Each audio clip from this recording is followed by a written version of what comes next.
პოლიტიკური კორუფცია გერმანიის ელჩისა და მამუკა ხაზარაძის მონაწილეობით ამ დრომდე უპასუხოდ რჩება შეკითხვა, იხდის თუ არა მამუკა ხაზარაძის ოჯახი უძრავი ქონების გაქირავებით მიღებულ სარგებელზე საშემოსავლო გადასახადს.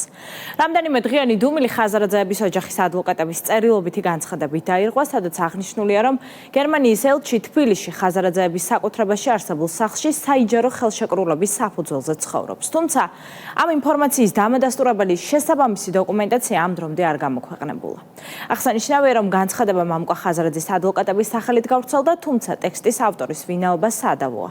ლელოში ერთ-ერთ ავტორად ზვიად კორძაძეს ასახელებენ, თუმცა კორძაძე განცხადების ავტორობას უარყოფს. თემაზე შეფასებები კეთდება მართლ გუნდში, პრემიერ-მინისტრის თქმით, როდესაც კონკრეტული პოლიტიკური პარტიის ლიდერისგან ქირავ პრეზიდენციას და ამის შემდეგ ამ პოლიტიკური პარტიის გულმხურვალე მხარდაჭერად გამოდიხარ, კითხვები მნიშვნელოვნად მძაფრდება.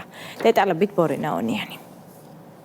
გერმანელი დიპლომატისა და ხაზარაძის ოჯახის პოლიტიკურ კორუფციული კავშირები რამდენიმე დღეა პოლიტიკური განხილვის საგანია. საკითხისადმი ეჭვები კიდევ უფრო გაზარდა მამუკა ხაზარაძის ადვოკატების სახელით გავრცელებულმა განცხადებამ. როგორც ლელოში ამბობენ, განცხადების ერთ-ერთი ავტორი ზვიად კორძაძეა, თუმცა თავად ადვოკატი გუშინ გამოქვეყნებულ განცხადებასთან კავშირს უარყოფს.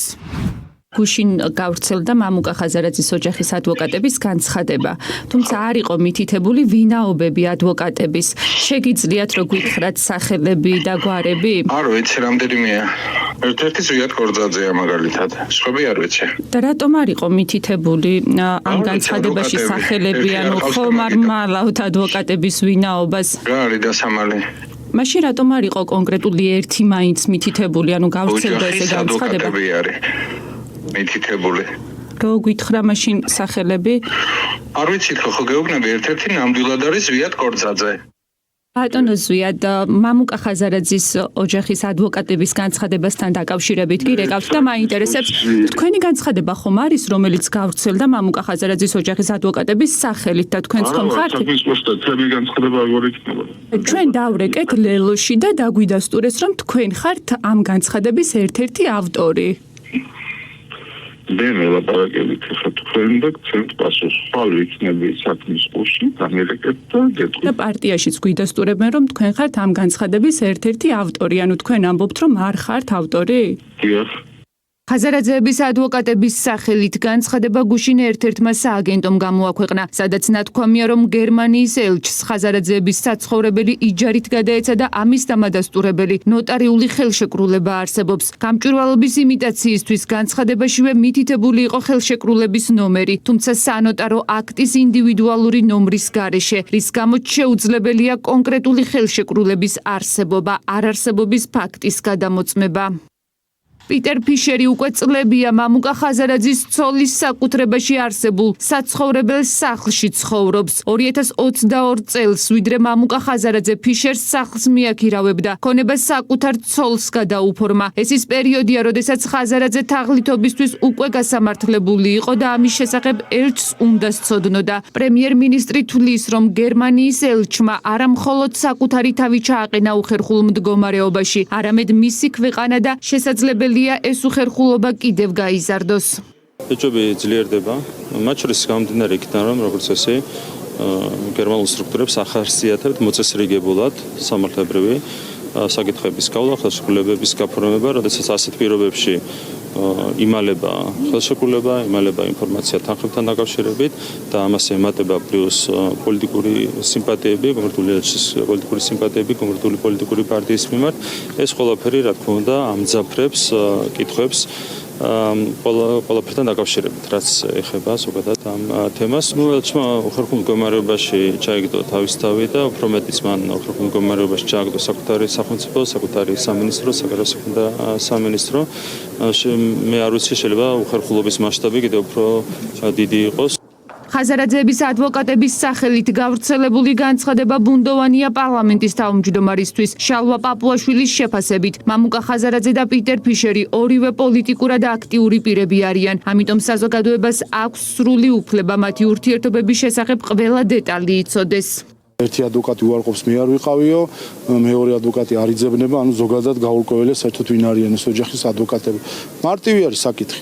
საქმე ეხება პოლიტიკურად აქტიურ პირებს. ეს საერთაშორისო ტერმინი არის ადამიანების, რომლებიც ჩართული არიან პოლიტიკაში და მათ მიმართ არსებობს განსაკუთრებული ასე ვთქვათ, დამოკიდებულება სახელშეკრულებულ ურთიერთობაში შესვლისას. ასე რომ როგორც ხაზარაძე, ისევე გერმანიის ელჩი ორივე არიან პოლიტიკურად აქტიური პირები, ამიტომ საზოგადოებას აქვს სრული უფლება იცოდეს ყველა დეტალი ამ გარიგების. სახლი, რომელშიც გერმანელი დიპლომატი ცხოვრობს, 750 კვადრატული მეტრი ფართის, სამსართულიანი კერძო საცხოვრებელია და თბილისის ძველ უბანში, ყავლაშვილის ქუჩაზე მდებარეობს. როგორ ხდებოდა ქირის ანაზღაურება, იხდიდა თუ არა ხაზარაძის ოჯახის შესაბამის გადასახადებს. არაერთი მცდელობის მიუხედავად მხარეები ამაზე კომენტარს არ აკეთებენ. მმართველ გუნდში პოლიტიკური კორუფციის ნიშნებს ხედავენ და გარკვეულ დარღვევებზე საუბრობენ. ამ დრომდე რაც ირკვევა ხაზარაძის ოჯახისა და გერმანიის საელჩოს სკანდალზე არის ის, რომ საერთოდ არაფერი ირკვევა. საზოგადოებამ არ იცის, არის თუ არა მხარეებს შორის დადებული ხელშეკრულება. თუ ხელშეკრულება დადებულია, არსებობს ეჭვი, რომ ის ან ფიქტიურია, ან ხაზარაძის ოჯახი არ იხდიდა გადასახადებს. თუმცა სასამართლოს განაჩენით და ორ საერთაშორისო არბიტრაჟში დადასტურებული თაღლითობის მიუხედავად, ნაკლებად სავარაუდოა ისეთი დაუდევარი და ბრიყვი იყოს ხაზარაძე, რომ სახლის გაქირავების შედეგად წარმოშობილი საბიუჯეტო გადასახადი დაემალა. ალბათ საქმე გვაქვს პოლიტიკურ კორუფციასთან და გერმანიის საელჩო არანაირ თანხას არ იხდის, ხოლო თავად ელჩი ფიშერი ხაზარაძის კეთილინების საფუძველზე ცხოვრობს მდიდრულ აპარტამენტში. ნებისმიერ შემთხვევაში, სულ რომ ყველაფერი კანონის შესაბამისად იყოს, ის ფაქტი, რომ გერმანიის ელჩი ბინას ოპოზიციის ლიდერისგან ქირაობს, უკვე ამორალურია. თუმცა საინტერესო ისაა, რომ უდიდესი ალბათობით ყველაფერი კანონის შესაბამისად არ არის. რაც უნდა იყოს, როგორც ხაზარაძე, ასევე ელჩი ფიშერი ვალდებულნი არიან ქართული საზოგადოების წინაშე. უმოკლეს ვადებში გააკეთონ განმარტებები მათ ირგვლივ შექმნილ სკანდალთან დაკავშირებით, რადგან ყოველი შემდგომი უპასუხო დღე კიდევ უფრო აღრმავებს ეჭვებს მათ შორის პოლიტიკურ კორუფციასთან დაკავშირებით. პოლიტიკური ლიდერის ოჯახისაგან ქირაობ ფარს, სარგებლობ ამ ფართით და ამავე პოლიტიკურ ლიდერს უჭერბ ხარს, ეს არის ყველანაირი ეთიკის დარღვევა და გარდა ამისა სამწუხაროა, მაგრამ მეანიშნებს იმაზე, რომ ელჩისათვის არაფერს არ წარმოადგენს საქართველოს წესი, საქართველოს შეიძლება დარღვეული იქნეს ეს ეთიკური ნორმები. ეს პრიორიტეტი, რომელსაც ამჟღავნებს გერმანიის ელჩი, არ არის მთლად უანგარო, როგორც ჩანს.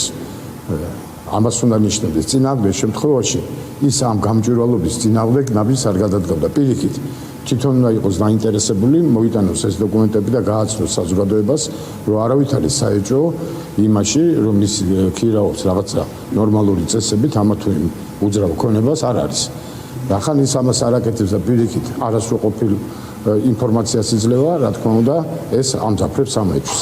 კომუნიკაციის არაერთი მცდელობის მიუხედავად გერმანიის საელჩო ამ დრომდე დუმილს ინარჩუნებს და არ აკეთებს კომენტარს ელჩისა და ოპოზიციონერ პოლიტიკოსის ირგვლივ აგორებულ სკანდალზე.